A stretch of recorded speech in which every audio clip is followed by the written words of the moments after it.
Imagine a perfect world where you can build a restaurant, open the doors, and make loads of money. Unfortunately, those days are over. It takes great leadership, hard work, and long hours to operate a successful restaurant. Together, we can make it happen. This is Restauranttopia. All right, welcome to Restauranttopia. We've got a great topic today. We're super excited. My name is Dave Ross, here with again Anthony Hamilton and Brian Seitz to talk a little bit about hiring and training your way to a great culture. You know, we've got definitely a guy with a ton of experience here, Anthony. You know, Brian and I, as far as culture goes, have some great experience with some companies and where we're currently at, you know, that's trying to just grow a tremendous culture. You know, so I think it's a very important topic that needs to be, you know, addressed, because I think I hate to say it's a little bit of a buzzword, you know what I mean? But it is something you got to really take seriously and make sure that you make it happen if you're going to have any type of longevity in the restaurant business. Yep. I think buzzwords are buzzwords for a reason, right? It's because they are very popular and they're top of mind for so many people.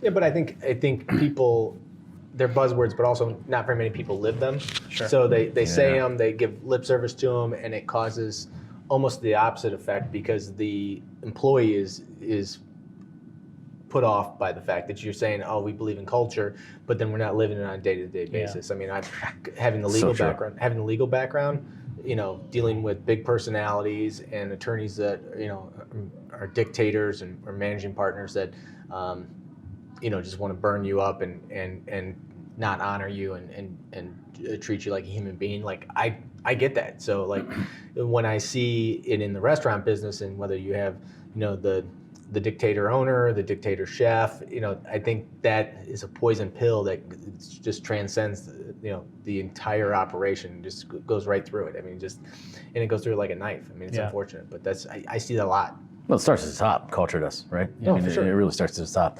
But it's funny because the people you hire serve as a foundation for your culture. So it's really kind of coming from both angles, right? You know, top and bottom. Really fascinating piece, especially when we're dealing with such a labor shortage in Northeast Ohio in restaurants. And I know it's a nationwide epidemic, but it's hitting Northeast Ohio hard. Like, to go maybe down to Columbus area, it's not so bad. But up here, it's tough. Almost every restaurant I work with on a daily basis has problems with staffing. Part of that is talent pool. I think part of that too is, you know, maybe some of the culture we have. You know, maybe we're trying to do things the old way, which is, you know, maybe save for a topic we're going to discuss later, but it's a tough dynamic. And you're 5 years in, how do you switch your culture, right? Like, how do you just change things all of a sudden? Because you've been operating one way for a long time. It's not so easy. Well, you can afford not to change. Well, that's it, right? That's it. No, absolutely, and it's got to come from actions. I mean, like you said, when you start getting into lip service, you start getting into like, well, we're gonna have better culture, and guys, we're gonna do all this stuff. Like, people see right through that. Like, you got to start acting, and start doing things that scream, you know, that you're doing it. You know what I mean? That you're not just talking about it.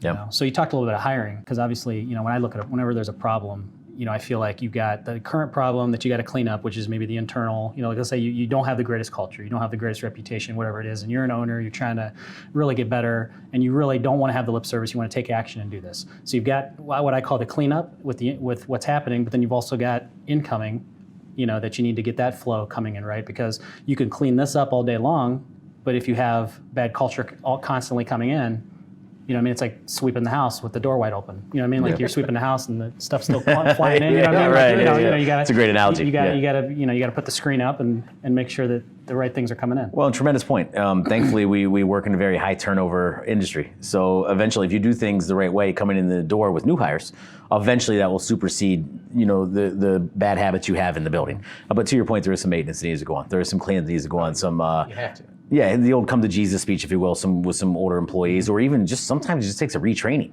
You know, maybe they have bad habits because they don't know what they're supposed to be doing, and we always think that since they should know, they do. Well, it's quite the opposite, right? Like, communicate more and talk more, retrain, reorient, things like that are going to be tremendously helpful for the old timers that aren't going anywhere. I don't mean by age, I mean by tenure. But I also think that sometimes, just because of liability and a toxic person, sometimes you have to fire people. You know, whether it's a kitchen manager who is sexually harassing the staff, whether it's any of these incidents that happen, that you just got to have zero tolerance on some stuff, and then you also have to have real love and care about people to train them up. So it's a fine line. I feel like I'm talking on both sides of my mouth right now, but it's, you know, you do have to really stay focused on it and constantly revisit it. when it comes down to honesty, I feel like being honest with yourself to say, like, have I set my organization up for success? Like, have I given them the tools and everything they need? Like you spoke about, Anthony, maybe they don't know, you know what I mean? And is that their fault? Chances are they don't know. Yeah. And so to go back and be honest with yourself to say, have I really done it? And if I'm not doing it, how do I get started doing it? And then, to your point, like as you start having those people that are maybe the bad apples or the people that you got issues with, and maybe it's not something as severe as sexual harassment or something where they're putting people in physical harm, but they're just a bad apple. They got a bad attitude. They got a bad whatever. You gotta, when you start interviewing and you start looking for talent of people outside your organization to bring in, and you find some good people, that, because I think sometimes people feel hostage. They've got this staff and maybe they're short-staffed or they're staffed right on point, but when you're not looking for people, all of a sudden, like, you feel hostage to those people that are not doing well. They're not performing well, or they got bad attitudes, or worse yet, they perform great, but they have a bad attitude. You know what I mean? Because I feel like that's even the more hostage situation. You got to it doesn't matter if they perform well. You got to get bad attitudes out of your system. Yeah, and that's actually the whole reason I wanted to do the show is based on that kind of imprisonment we get from our employees. And not to say that all employees are bad. Of course, it's nonsense. But truth be told, it comes down to hiring and retaining based on want versus need. You should always want to hire that person. You should always want to keep that person. You don't just keep them because you need to keep them or need to hire them. And I can tell you, I would go out the back door of my restaurant, first person walking by, hey, you got a job? You got a pulse? If the answer was no and yes, you're hired. Come on in. Put this mirror under your nose. Yeah. You're hired. That's it. And then it's like, okay, great. Just, jump in and the guys will show you around or the gals will show you around and we'll worry about your paperwork on Monday. Just get me through this weekend. Was it stage for an hour? Or what do they call it? Yeah, well, stage is actually something you want to do. It's just convenient when you have a qualified stage that can do the work, because it's like, oh, yeah, great. But yeah, and that's what it comes down to for me is in one of my first, my notes here, I'm talking about just staying on top of it. And you kind of alluded to it a minute ago is it doesn't matter if you're staffed up, keep hiring. And if I could do it all over again, and I kind of frame almost all my consultative work I do, I frame it through what I should have done differently in my career. And I had a lot of successes and failures. And looking back, it's like, my God, I wish I would have done it this way. When I sit back and I'm happy with that staff, and it's happened a good handful of times, it does happen. And you're like, oh my God, I have the best staff ever, So what do? You take your foot off the gas. And then next thing you know, you have 1, 2, 3 people quit for whatever reason, and then you're back to where you were again. And if I could do it all over again, it would be every day I would be posting on websites, whether it's Indeed or ZipRecruiter, wherever you go to get your applicants. I would be taking a half hour to an hour of my day for recruiting and recruiting alone. I would be interviewing, I'd be posting. I don't care if I have staff, I don't have staff, no matter what. Every day, one of the first things I do every day is recruit good people. Yeah. Because again, we're dealing with the last I saw turnover rate for 2019 was like 74.6%. So, if it doesn't happen today, it's going to happen tomorrow. Right. You're going to lose your people. Yeah. So hire. Absolutely. And I mean, that's one thing in the industry that is just a truism. At some point, you got people, putting themselves through school. You got people that is not their number one career. Sometimes it's a second job. I mean, there's a lot of factors that go in there that make it less likely that person is going to be there for 20 years. Yeah, and again, you go back and you say that you've got goals for top line sales. You've got goals for food costs. You've got goals for labor. You've got goals for how many times the bathroom should be cleaned today. Yeah. But you don't have a goal for how many interviews you should do a week. Yeah. How many people you should look for. Agreed. Up the talent in your. I mean, you may be sitting there with a great staff, but you should always be continuing to look. Yeah. Continuing to look. And tell me how much does it cost to lose an employee? Oh. I bet almost no one can tell you. I bet no one's, but I can tell you it's 10 times more expensive than retaining an employee. Sure. It's funny. So making sure you have good fits coming to the door, I think, is the premise of this conversation. We talk about hiring to a good culture. Yeah. And having the routine. I think like you said, whether it's a weekly goal or a daily goal of how much time I'm spending, how many interviews I want to do, what are my processes, like you got to have that. It's got to be part of your KPI. It's a worthwhile investment, I assure you. Because boy, those lows are real low when you walk into a Saturday night and you're understaffed and you don't stand a chance against reservations. You're going to have a bad night of service. Yep. You're going to disappoint people, and you look back and say, dang, had I just spent an extra hour here and there looking for people, I might be staffed up right now. Yeah.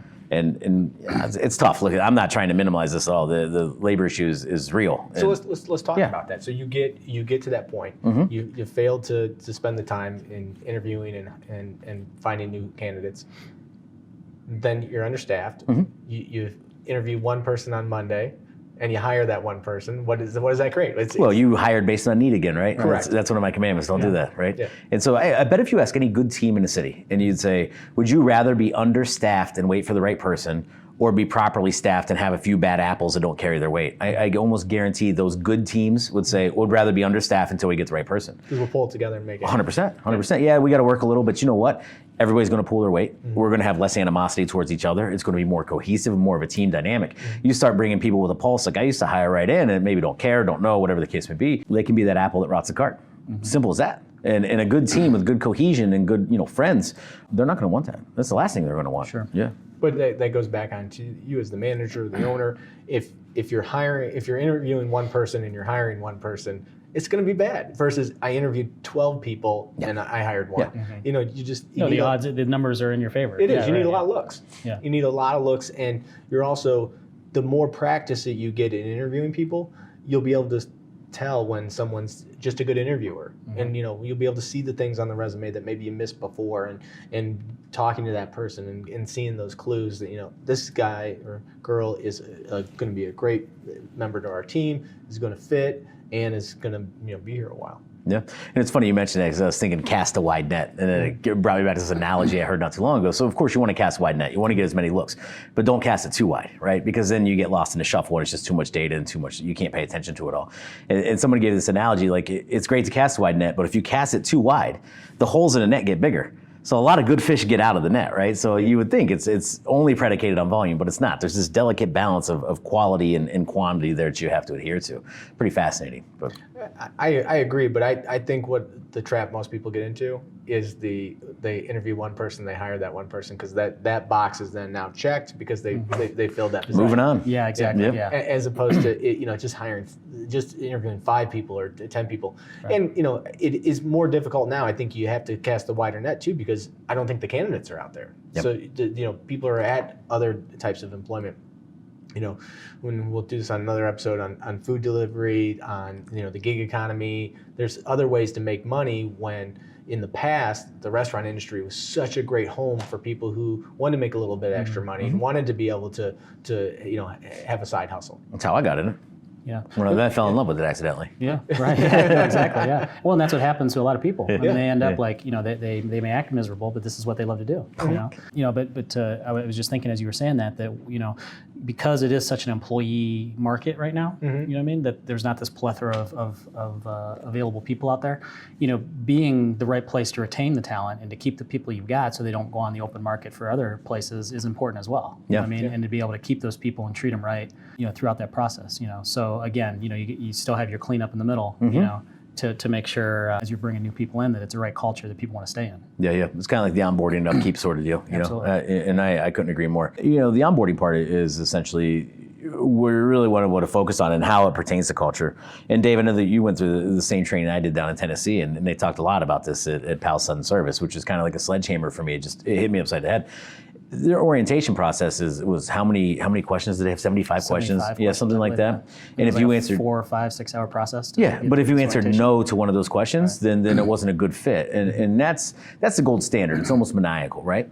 But I thought about that for a second. I'm like, my God, like how much better is that environment when you say, Brian, this is how you put on your pants, this is how you put on your shoes, this is how you iron your shirt. You've agreed to all those, right? So now expectations are crystal clear. How much are we going to be disappointed with each other? None. Yeah, because you know exactly what I want and you know exactly how to give it to me. Yeah. So what's the problem? Well, that's every relationship you've ever been in. Whether it's a relationship with a spouse or a girlfriend, relationship with an employer, relationship. You don't say. It's clear expectations. You know what I mean? And I think even Pals, I learned this stat. They talked about interviewing marriage counselors and couples end up getting divorced, and the vast majority of couples that got divorced was because of mismanagement of expectations, or 100%. Actually not even knowing what expectains were. No, that's half of it. And it goes back to whether or not we're tracking prime costs or what it is. But what does that look like? What is good? Mm-hmm. And when people don't know, and maybe, especially in the restaurant industry, maybe this is their first job. So are we setting them up for success? In another Pal's statement, are we putting that employee in the position to be successful? And I think that's up to us as owners and managers and operators to really make that crystal clear.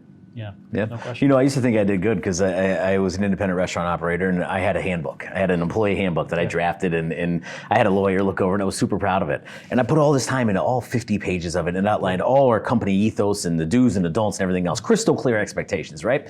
I hire a person, I hand them the book and I say, take this home and read it, bring back the page on the back. 90% of my employees by the end of their shift had their signed paper ready to go.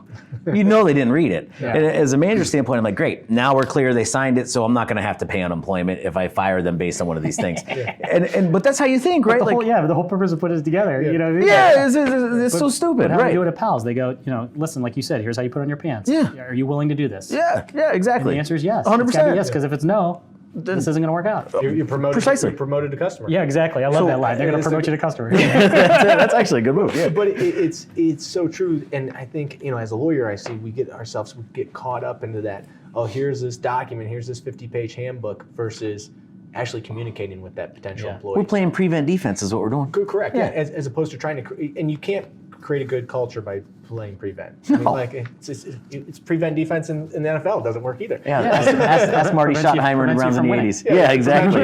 Exactly. Yeah. Warren Moon and John Elway tore us up. It's gashed us. But yeah, that's exactly it, man. And I wish I would have spent the time with those employees, invested that 4 to 6 hours up front with the handbook and gone over our conditions of employment, right? And say, hey, look, this is what we think about being late. This is our drug policy. This is our theft policy. This is our uniform policy. We've had an eye-to-eye conversation. We've set expectations. They could not be clearer. But and they've accepted every one of them. Like you Every said, one they of didn't them. just sign at the back because they were trying to get the homework done. Right. They actually, but such a small investment too. If you think about it, like what does it take to go out and find that employee, hire that employee, give them the employee handbook, and then they're 2 weeks into training, 3 weeks into training, and then they fail.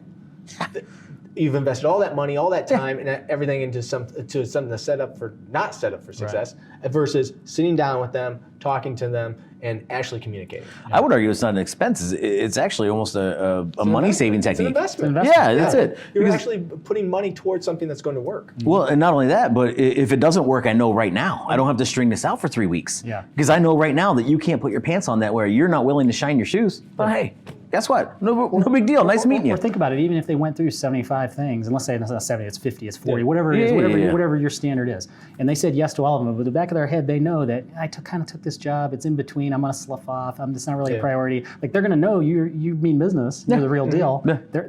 They may exit themselves. Yeah. And listen, if you can't scare them off at the if you can scare them off at the interview, they're not worth keeping, right? That's kind of the mantra I heard, and I really love that because truth be told, as long as you're doing it the right way, I mean, literally scare them. You like this mask? No, it's all good stuff, but I think we so oftentimes we mitigate the importance of the hiring process and the orientation process. Yeah. And I can tell you almost every job I've had in the food service industry is the orientation has been the biggest crock of bullshit I've ever seen in my entire life. It's watched some 30-year-old video, and that's at best. That's at best. That's the corporations that got their shit together, is I'm watching a MC Hammer video. But how many times have you been in an environment where it's that old adage and again, this goes back to culture. It's like trial by fire. Like, let's see if they can survive in the kitchen. Yeah, throw them in the river. See what. See how are they going to do on a Friday night? How are they going to do on a Saturday night? What are they going to do with the customer complaint? Versus, no, this is what you do when a customer complains. This is the number of tables you're going to have, so you're not feeling overwhelmed. And this is how our system works. That we're going to prepare you to be super successful. Yeah, that's what a wise person would say. When I was in that seat, I wasn't thinking. I was so short term, and the trial by fire was the most convenient way for me to put my employees out there, be staffed, and me not have to do any more work because I was so busy doing other things. Sure. But it was bullshit. And what it comes back to is, listen, training isn't a thing to get them to do the job. Training should be a thing that you train them so much they can't get it wrong, right? And I think that's probably a no fear shirt or something, or something cliche for all you millennials out there. It's true though. Train them so much that they can't get it wrong. That's so profound. And then you don't have to worry about any of that. Does it take 2 weeks? Yeah. Does it 3 weeks? Maybe. Just depends when the employee gets it done. Yeah. But guess what? I'm not dealing with that revolving door of turnover anymore. I got clear expectations. I got well-trained people. They know exactly what to do, when to do it, how to do it. They're doing great. I got happy customers now. Sales are good. Everybody's smiling. That's an environment I want to be in. We're all winning. And who doesn't want to work at a place where the management and the ownership actually care about their business and want to do a good job and actually they put that effort into it? Like that doesn't go on deaf ears or blind eyes. Like no, you're setting the tone. Work in that environment. You're setting the tone. You know what I mean? That's it. And if that person doesn't, then you that's probably a good thing. They can get out. And you brought up kind of a point I was going to make. Is train your employees so they can leave you at any moment. Yeah. I mean, but treat them so that they don't. Yeah. Sounds like a calendar. So I'm saying, so sometimes, you got to look at it, and you got to be unselfish to the point where I want to train you to be the best employee you can be, that you could leave me one day. You actually could go and find a better opportunity. I got to be okay with that. Yeah. You know what I mean? Well, the other But side I of gotta that is treat you in a way that you're not going to do it. And the other side is can you imagine if you didn't train them that much and they stayed, right? Yeah. That's the problem you have. And I think sometimes we lose sight of that brand standard and we forget it's more about convenience, more about survival on a day-to-day basis. And until you get ahead of the training or the hiring curve, you're not going to have these luxuries of being able to pick and choose how to train your people. You're constantly just plugging the leaks in the submarine like in a Tom and Jerry cartoon or whatever it was, and eventually run out of fingers and toes to plug the holes, and you're going to sink anyway. So sometimes you just got to get a new boat or a new method, So then a part of the training process, when I think about it, my mentor gave me this great thought process of when you're setting up job descriptions or setting up, how people should do their work on a daily basis. Like, you have to put yourself in that position and decide, if I was doing that position, what is the best optimal way to run that position? What is the what are the hours? What are the days? What's the compensation? What's it look like? What's the daily duties look like for them to succeed? But if you don't put yourself in that position to say, like, okay, what does that mean? Because there's restaurant owners out there that have never served a table. There's restaurant owners out there that have never cooked a meal. And that's okay. And that's okay. But you still got to put yourself in that a little bit, or have somebody at least that they can put themselves there you go. and say, what should it really look like? What's the optimal way for that employee to perform so that it's best for them and best for the company? And lastly for me is the training process, and again, harken back to Palace, I think that's really what inspired this whole category or topic for today. Is what they've done is mastered how to break the training process down into granular bite-sized chunks, right? And we use the French fry example all the time, even around the office, is step 1's open the door, step 2 is grab the French fries out of the bag, step 3 is portion them, yada, all the way to step 30 steps to make prefabricated frozen French fries. It seems crazy, but when you look at it, what they've done is they made it all measurable. And at every step along the process, hey, look, can this employee execute this step, this step, this step, this step? You know precisely where they're failing throughout the process. And guess what? If they've mastered all 30 steps, your French fries are going to be damn perfect every single time without fail. And I would, again, if I could go back and do it all over again, I would have taken every station, every process, and taken the time to broke it down into 5-10 bullet points of what they need to master as part of that process. Yeah. We miss that, But you're too busy, and I see this all the time with owners and managers. You're working in the business, not on the business. Yeah, and it's just, you constantly get caught up in this, you're on the merry-go-round where, all right, now I'm worrying about this position and all the time that, your food costs are on the line. So, once you get outside of that and, stop serving tables and stop doing the day-to-day stuff because someone called off sick, and implement systems that actually work, that are built for long-term success, then you have something that is easier to manage, especially in the long term. Sure. Yeah. And operators are going to ask, like, how do I get to that point, if I'm down in the trenches, and how do I do it? And I've pondered that a lot, because you're already in this vicious carousel or vicious cycle. Like, how do you get off of it and take that step back, like the general on top of the hill, as opposed to the footman or the henchman in the trenches, right? It's about the hiring process again. You got to hire till you have the insulation. And I know it's expensive up front, but the systems, policies, and procedures you put in place are going to save you so much money over the course of the year to be so worth it. To your point there, and this is what I see oftentimes. So you have an operator who's taking too much money out of the operation, and instead of hiring that one good player, or investing in this position that doesn't exist, that would make his life completely different, completely better. The everything about the operation would get better, but he's unwilling to do that because he needs to take that money out of the operation.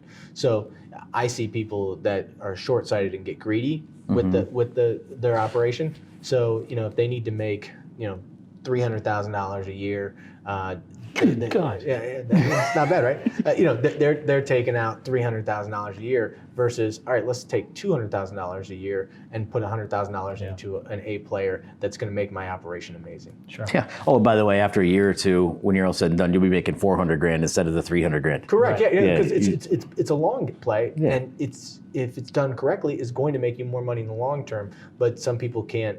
Once they make $100,000, can't go back to making 70. And once they make $200,000, they can't go back to making 100. It's just one of those things. That standard of living thing, yeah. Yeah, it's not really standard of living. It's just people's human nature to want to live up to that amount. Up to their income, instead of living below their means. Yeah.